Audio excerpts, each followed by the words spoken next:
Now, on Enough Said, with KFAN Radio's Dan Barrero. Had somebody in mind that he knew he could get, that he thought was an upgrade? I mean, if we look back in history of football, this has to be the most injury-prone season ever for a team. Enough Said.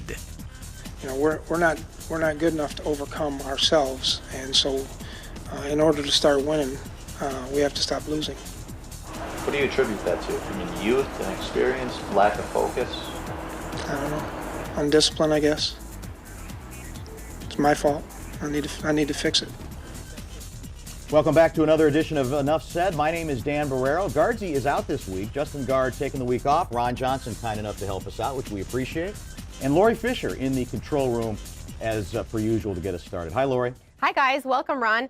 Well, as you heard it from Coach Zimmer, he will be at Sunday's game against Jacksonville. But as we know, he wasn't with the team last week due to his ongoing eye problems. Dan, you had a long talk with him this week. What is his mindset right now? Well, I got to tell you, Ron, he sounded, it's actually helpful to have you on this week, as maybe you can get into a little bit of the football culture. He sounded very depressed. He sounded very down. And I think it was a combination of what he's been enduring and the feeling that his team now has no margin for error. But he's getting ripped by a lot of people about, well, he shouldn't even be coaching this week. He shouldn't be back. And I haven't done that just because if you listen to him, what he said to me basically was, I got a lot of people counting on me. And you can say, well, wait a minute, what's at stake here? There aren't lives at stake. He's not a general. But that's the way football coaches, I think, tend to think, don't they? You've been in locker rooms. You can tell me. I mean, how does this make you feel when you see Zim basically, I think, push and say, I'm going to be in Jacksonville, when a lot of people might say, take another week off, take your time? Yeah, definitely. I mean, his eye it's an eye. So I think for his thought is, I'm not saying lose an eye. Ronnie Lott lost a finger to football. It's not okay to lose an eye. But if you look at other coaches, the Houston Texans coach, I mean, heart issues, and then Kubiak with the heart issues, and then you look at other coaches across the country with other issues, and they come. I mean, cancer with the coach. So guys are coming back from stuff because they do feel like their team is their family, and they can't let their family down. He's probably a little bit down just because it sucks to have an eye injury, and then you still have to be out there. You have to coach. You have to do all your stuff. So. For the most part, I think he wants to be the floor general, and he knows he has to be on the field. You know, from a football standpoint, what surprised me about my conversation with him is how cranky he was about the team. I mean, this is a team that's got ridiculous level of injuries, offensive coordinator gone. You could say to a certain extent, I mean, they are kind of what they are. He wants more, and I found it refreshing that he didn't want to talk about the refs after that Dallas game. He basically said, look, we made enough mistakes. The refs are the refs. We made enough mistakes that the problems are our own.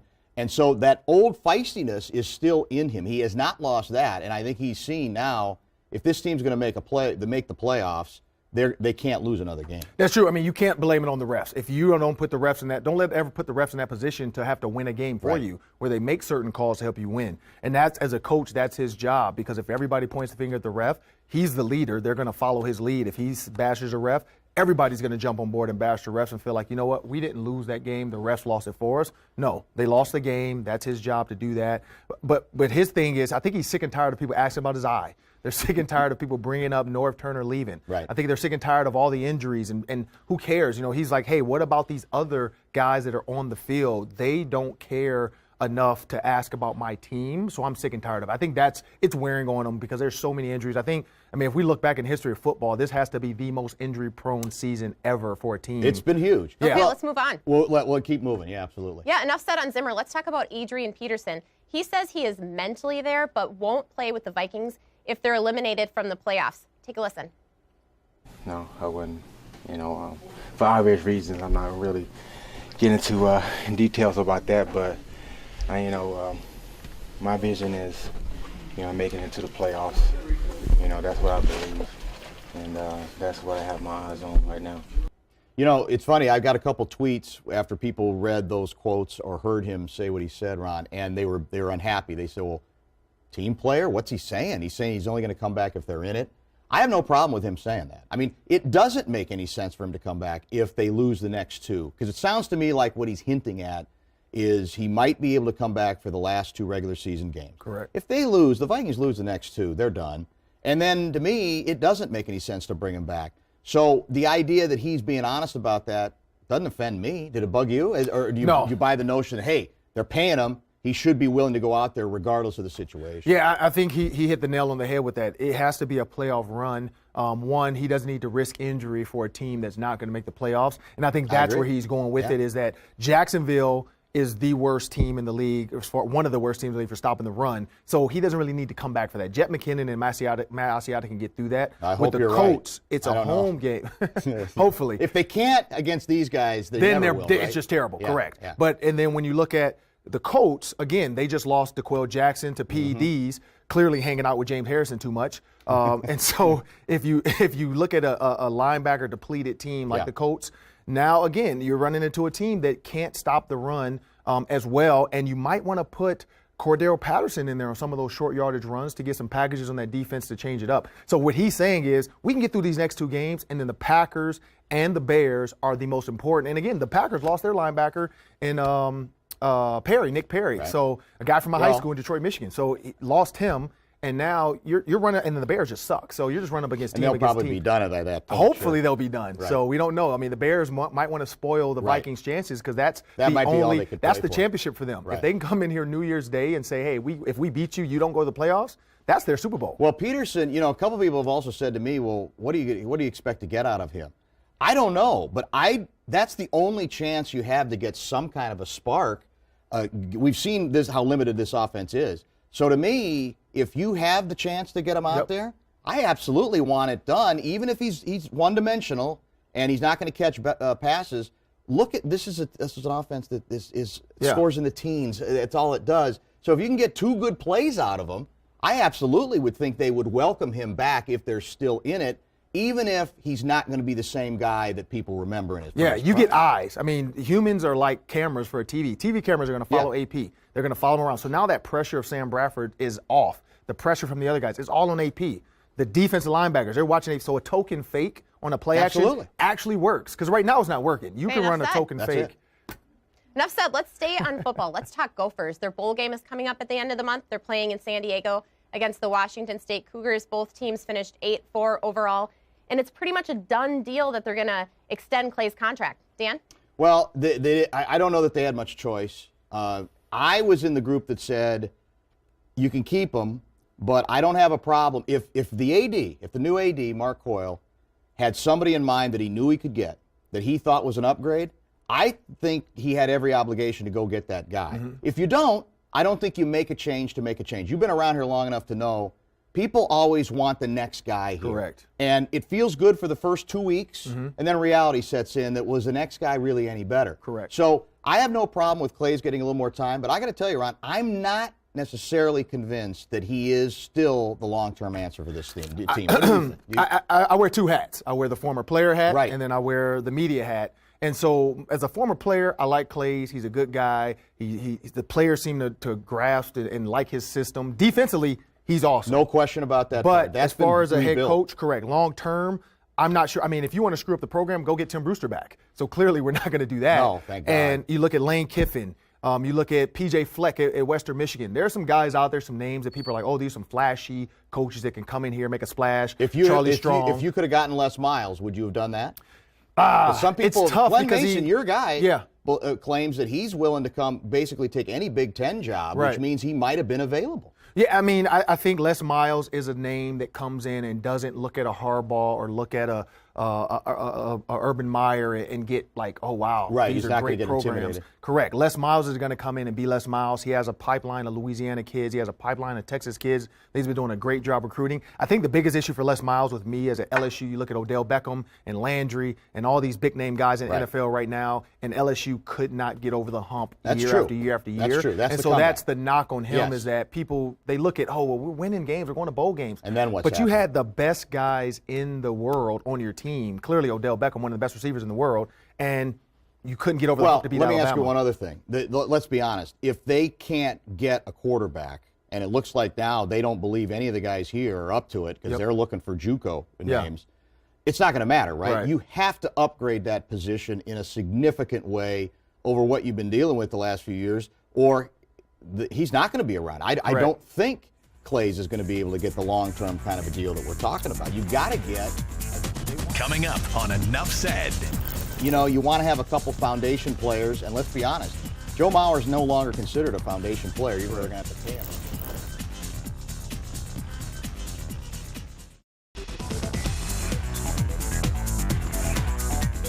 I'm worried about 2017, but we also have our eyes at the future. So we have to be open-minded about people that are talented. But, you know, I would love to have him back, obviously. He was a tremendous offensive force for us on our club.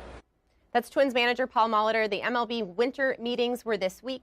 The Twins left without trading all-star second baseman Brian Dozier.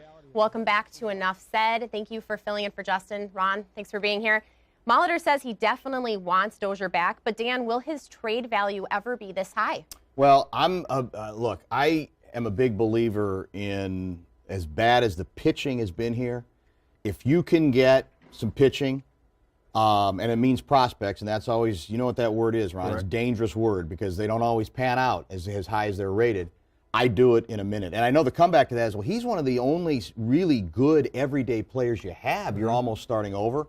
I wouldn't give him away by any means because it's a very friendly contract from a team standpoint. But if I can maximize, if I can convince a team like the Dodgers that's got allegedly a lot of prospects and willingness to make a move because they need help there, I'd have no problem because I think the rebuilding here is going to be major. I'm so sick of watching these same pitchers, Ron, year after year. Right. So you can bring in some young talent. I'm willing to do it, even if it means you take a step back. Yeah, I mean, I felt like every time I turned on Fox 9, Dozier was hitting a home run and doing something spectacular. I mean, 99 RBIs.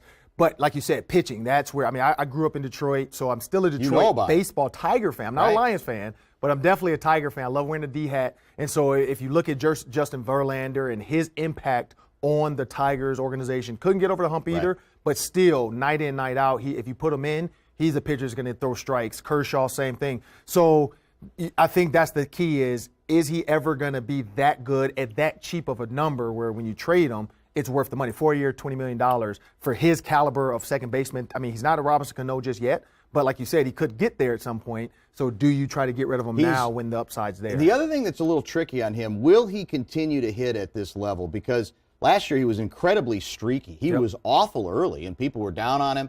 And then when he came out of it, he was spectacular, and he can field. And I get, you know, you want to have a couple foundation players, and let's be honest, Joe Mauer's no longer considered a foundation player, even though they're going to have to pay him another $24 million next year. Think about that. Wow. But it's all about not giving him away. I don't think you can't be stupid about it, but if you can maximize the way some other teams have done who seem to be cleaning house, then I say, let's build this thing up. Let's have some legitimate, viable pitching options for a change here after all these years of just pathetic starting pitching. Yeah, it's funny you mentioned the Dodgers because at the winter meeting, him and Kershaw were actually sitting next to each other. Yeah, so kind of, I don't know if that was. He wants to stay. That's the other thing that worries me a little bit. If you're Dozier, why? I mean, unless that's posturing, wouldn't you want to go to a place where you got a better chance to win? 17-degree weather right now. Yeah, I mean, this is awesome. Let's leave it there. We all love 17-degree weather, Why right? not? Yeah. Let's talk Timberwolves. They continue to struggle. It's a disappointing start to the season, despite having a highly regarded coach, a new one for that matter. Dan? Well, it is disappointing but I think part of what happened early, before the season, was assumptions were made because of the young core, promising young talent, and a really good coach that, boy, they'll just take off from day one and they'll be on their way. And I think we all need to take a deep breath here. I'm disappointed in this start. I think it's worse than it should be, but you can't commit to Thibodeau it's at least, I think it's a 5-year contract at this kind of money, and start talking about pulling the plug after, what did we play, like 22 games? Correct. Defensively, they're a wreck, and that's a little concerning because that's supposed to be Tibbs' calling card, right? That's what he does best. But I think some of this is, it's just, I don't think these guys still get what they have to do defensively. And I think you got to let it play out, even if it's hard to say that after, the Wolves haven't made the playoffs in a decade and change. Well, yeah, I mean, from a basketball standpoint, you have to let Tibbs put his fingerprint on this team. He hasn't done that yet. I mean, if you look at Chicago, it wasn't just defense. It was Boozer and it was Taj Gibson. So you get enforcers that he can go out and look for, free agency, whatever, guys that he knows will come in. And I'm from Detroit, old bad boys. You look at Rick Mahorn, you look at Bill Laimbeer. I hate to say it, and I'm a football guy. You got to hit some people. Yeah. You got to hit some people. You got to make them intimidated. You don't want them to come to the hole. It's a finesse team. You're right about that. It is. And so they don't have a guy that I feel like will get into a street fight on that team. I mean, I am wearing my Andrew Wiggins today. So I love Andrew Wiggins. I love the way he plays. He's one of the top scorers. But when you look at the metrics of this team right now, they're just getting killed on the offense and defensive boards, and they don't really intimidate guys and put them on the line. I mean, it's more of, okay, we're going to try to outscore you. They give up way too many easy baskets. Way too many some baskets. Of that has to do with you got to clothesline nail somebody, and they don't do it. And again, I think maybe you end up changing the mix of the players, and maybe that's going to take some time. Because I see Shabazz Muhammad being the guy. I mean, he has to get angry or something. And the problem again is he's not a great defensive. They got too many weak defensive guys. And you mentioned Wiggins. When he's been good, he's been outstanding. He's been awesome. But when he's been off, it's like do other things. Even on nights where you're not scoring, and there's some nights where you don't see that from him. And even Karl Anthony Towns, who we all love as a skill player, I think defensively, I saw it again last night, where he lets a guy go by him at the basket. It's like you got to either knock him down or you got to knock the shot. And so they definitely, their offense ain't that bad. Their defense, though, is just a disaster. Yeah, I think Calipari, though, he took Cat and made him into the guy he is. And so I think being a 19 or 20-year-old kid, you still need Tibbs to be not a dad, but you need him to be that enforcer and to tell you, hey, you have to do this, you have to do this. And so I think a lot of that is missed when you're a new coach coming in. You're trying to figure it out. Enough said. You don't want to beat guys down. Well, real quick, Lori, the question's going to be, and you I think can relate to this too, is can he connect with the young players? There's an art to it. Yeah. And he's kind of old school, and he's got to be able to connect. Maybe that's the answer. You're right. Okay, great. We're covering all our bases, except for, I think, hockey. Let's talk about the Minnesota United. They are breaking ground on a new stadium in St. Paul on Monday. The team will play at the U, though, until construction is complete. Dan, you were tweeting about this this week.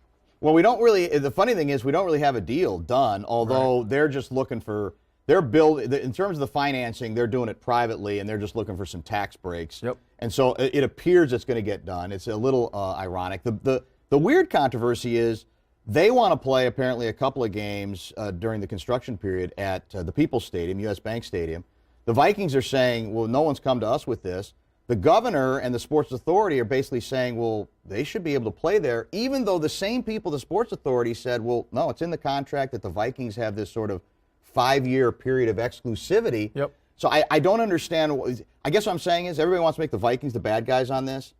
But in fact, I think it's the Sports Authority that people should be hammering about. Well, what's changed? If you said that then, what's changed till now? Makes no sense to me. Yeah, I mean, of course you're gonna call the Vikings out because you want to force their hand. You want them to publicly say, okay, fine, you can play there, or publicly say, no, we don't want you in our stadium. And then, but I don't think the Vikings would do that. You don't want that bad press. I saw the pictures of the stadium for the United team, and it looks awesome. Are you a soccer guy? I'm not a soccer guy, but I'm an Adidas guy. So I do follow that part of soccer and the shoes and the commercials. I love the commercials and the guys. But if you look at Justin Davis and Kevin Venegas, getting those two guys here, I think that's a key part of this team. And so when you put all those factors together with that stadium, I mean, they want to have concerts in St. Paul. You want to have all kinds of stuff in St. Paul. It's going to revitalize that area of St. Paul. Because right now it's Minneapolis. Yeah, I hope it does. And I think, it looks like it's going to be a nice stadium. And I'm sure, and that to me is the right size. I never thought it made that much sense in the new in the Vikings stadium, but it by all accounts, if they get the tax financing that they're expecting, it looks. It's got to be a big nice event though for U.S. Bank. It can't be just one. Coming up on Enough Said. I think that's the key. Is he ever going to be that good at that cheap of a number where when you trade him?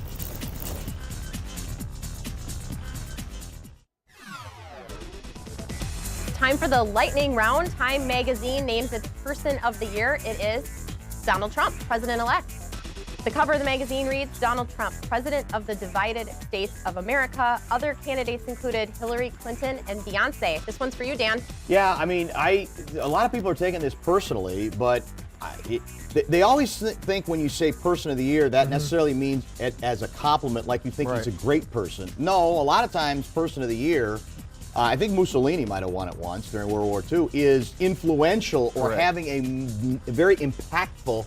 I don't think there's any arguing with whatever you think of him, how impactful his presence has been, proof being he's be the president of the United States for at least the next 4 years. Yeah, anybody that can fool everybody. 61 million people voted for him. So if you can fool 61 million people to think you can run the country, and you can't even really admit how much money you're worth. I mean, he says he's worth $10 billion. Right. Forbes says $3 billion. Either way, it's a lot of money. Next so who up. cares? But Let's talk Grammy nominations. We care about those, right? Beyonce's Lemonade, 9 nominations, including album, record, and song of the year. Drake, Rihanna, and Kanye behind her with 8, but Kanye got snubbed in some of the biggest categories. Ron?